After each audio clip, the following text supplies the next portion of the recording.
Olá, queridos irmãos e irmãs, dia 30 de março, terça-feira da Semana Santa.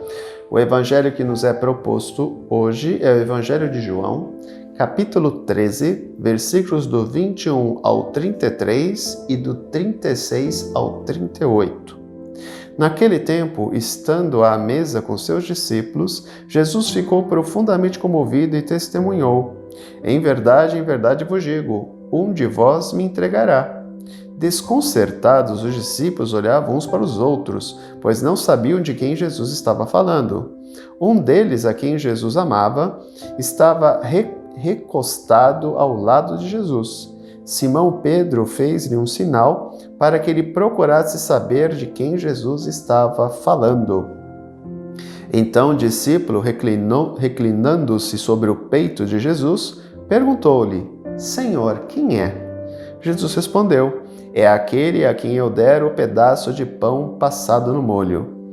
Então Jesus molhou um pedaço de pão e deu-o a Judas, filho de Simão Iscariotes. Depois do pedaço de pão, Satanás entrou em Judas. Então Jesus lhe disse: o que tens a fazer, executa-o depressa. Nenhum dos presentes compreendeu por que Jesus lhe disse isso. Como Judas guardava a bolsa, alguns pensavam que Jesus lhe queria dizer: compra o que precisamos para a festa, ou que desse alguma coisa aos pobres. Depois de receber o pedaço de pão, Judas saiu imediatamente. Era noite.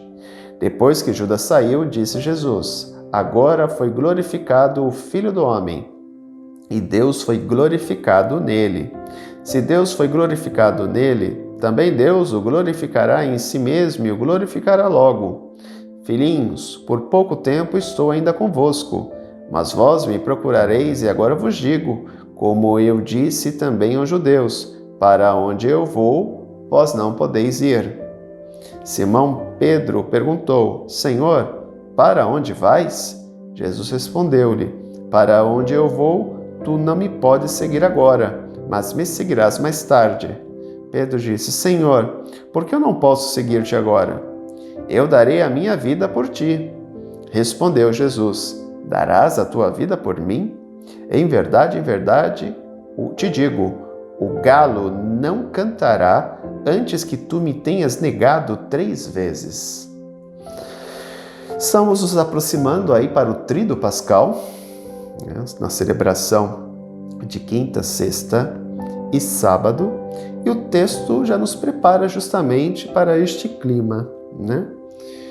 Jesus está na ceia com os seus discípulos.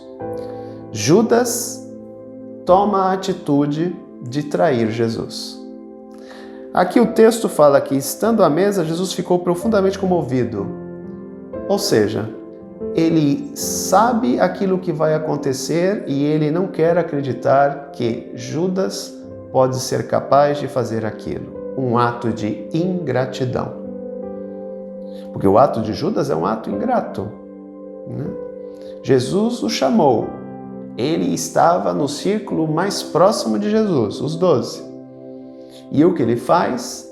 Mesmo vendo que Jesus fazia o bem aos pobres, que Jesus curava os enfermos, que Jesus desafiava as autoridades religiosas de Israel, que escravizavam grande parte do povo, o que ele fez? Ele estava disposto a trair Jesus. Ou seja, ingratidão. Agora vocês imaginem, né? Ele sabia tudo aquilo que iria acontecer. Por isso que Deus não permite que isso aconteça conosco. Vocês imaginem se, por exemplo, eu soubesse a data que eu vou morrer. O Padre Alex vai morrer no dia 29 de abril de 2024. Como seria a minha angústia até o dia da minha morte? Né? Vocês imaginem. Ou eu saber que minha mãe, meu pai, meus irmãos, meus amigos, ou algum de vocês que eu aprecio, que eu gosto, saber a data que vocês irão morrer. Como angustiado eu ficaria. Né? Então vocês imaginem a angústia de Jesus, sabendo que dali a algumas horas ele vai morrer, e ele vai morrer porque um dos seus discípulos, que ele amava, o traiu. Humanamente falando, é extremamente complexo isso. E aqui percebemos que, por mais equilíbrio que Deus, feito homem, tivesse, até ele ficou estremecido interiormente falando. Até ele sentiu o baque. E ele é Deus. Segundo aspecto, o famoso discípulo que Jesus amava, que não tem nome, porque representa cada um de nós. Não estou dizendo aqui que ele não existiu, mas o fato dele não ter nome é o fato de que ele representa todos nós. Todos nós que amamos Jesus podemos reclinar a nossa cabeça no peito dele. Agora vai ser glorificado o Filho do Homem. A glória de Deus não é igual à glória humana. A glória de Deus se dá mediante sacrifício. O ato sublime do amor de Deus se dá no ato da cruz. No alto da cruz, por exemplo. É ele se entregar como oferta viva para a salvação e libertação da humanidade. É a maior glória dele. Porque aos olhos do mundo, o Filho do Homem é um derrotado, é um perdedor, é um fraco. Aos olhos do mundo. Mas aos olhos de Deus, ele se dá como sacrifício. Portanto, ele é glorificado. É mediante o sacrifício dele que se torna rei do universo. Porque ele, sendo Deus, ele sofre a sua kenosis, o seu esvaziamento, se torna homem, caminha no meio de nós e se oferta como sacrifício. Deus morreu. Não na maneira como Nietzsche vai falar, né? A morte de Deus. Não. Deus realmente morreu literalmente. Só que o Pai intervém na morte dele pela ação do Espírito. E aí ele ressuscita. Porque somente um Deus morrendo era que o preço do nosso pecado seria aniquilado, esquecido, apagado. Hoje nós não morremos mais, porque ele deu a vida por nós. Se nós realmente crermos que Jesus ressuscitou dos mortos e crermos que ele é o Salvador, o nosso Salvador, por mais que nós tenhamos falhas, fraquezas, misérias e pecados, nós estamos salvos. Basta que creiamos no projeto dele e façamos a nossa parte vivendo o mandamento que ele nos deixou. Amai-vos uns aos outros como eu vos amei. Portanto, a glória de Deus se dá no sacrifício, diferentemente da glória dos homens, né? A glória dos homens se dá no merecimento. É a visão de uma sociedade meritocrática, né?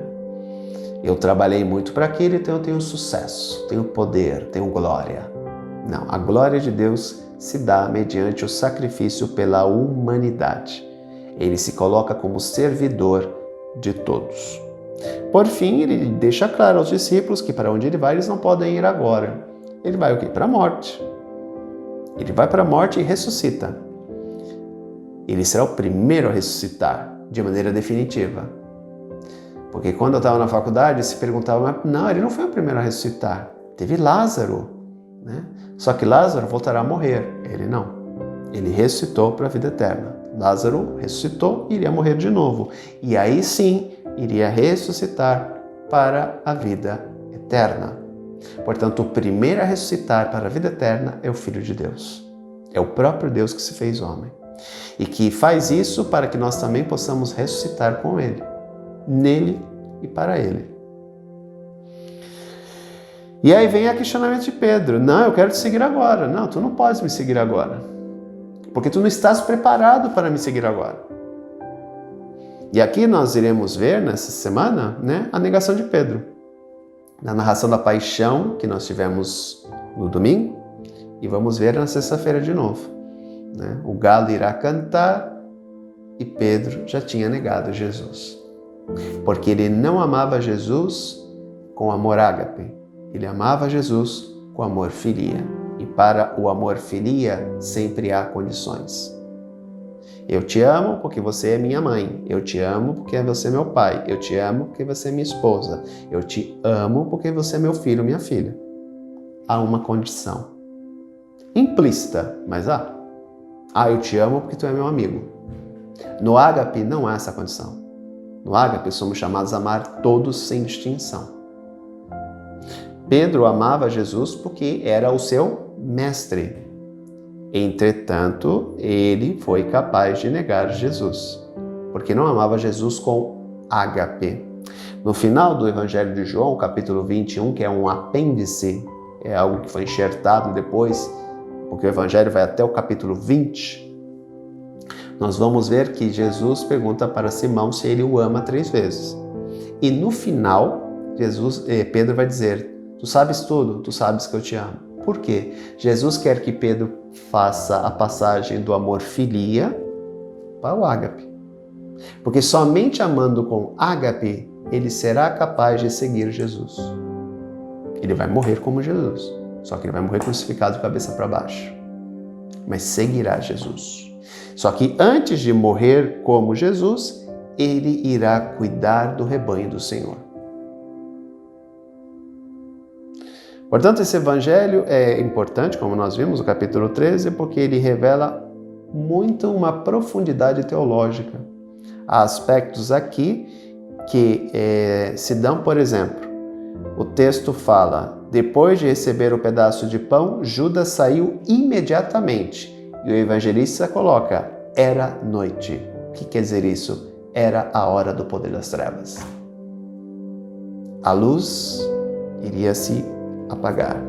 As trevas iriam dominar. Como eu falei para vocês, já em outras oportunidades, o Evangelho de João é um evangelho extremamente simbólico. Ele é muito rico em simbologia, diferentemente dos outros evangelhos. Não que os outros não tenham, os sinóticos.